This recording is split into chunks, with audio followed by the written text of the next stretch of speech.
В Якутии продолжается активное внедрение проекта «Музыка для всех». Его суть в том, что в школах детей обучают игре на музыкальных инструментах. О том, как проект «Музыка для всех» реализуется в Нерюнгринском районе, расскажет Надежда Акимова. Общеобразовательная средняя школа номер 21, поселок Чульман, одна из тех, кто на базе своего учреждения стала внедрять проект «Музыка для всех». Данный проект включает в себя 3 часа музыки в неделю, 2 из которых являются дополнительными. Уникальность данного проекта заключается в том, что каждый ребенок учится играть на инструментах, приобщается к искусству и знакомится с прекрасным миром музыки. Возрос просто интерес к самому уроку музыки.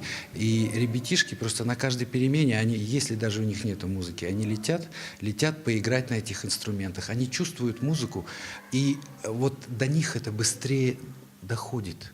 Доходит именно через музыкальные инструменты, через звук, через вибрацию, которую они получают, и удовольствие, которое они получают от этих звуков. Данный проект охватывает максимальное количество детей разного возраста. В течение года учителя наблюдают положительную тенденцию среди учащихся. У многих детей стала более развита моторика, память и логика.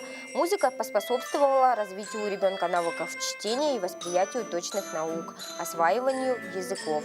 Конечно, музыка влияет и на развитие речи ребенка, и на слух, потому что на уроках музыки все-таки используется несколько направлений, такие как музыкально-ритмические упражнения, слушание музыки, пение музыки. Благодаря данному проекту каждый школьник может стать творцом своей личности и получить музыкальное образование.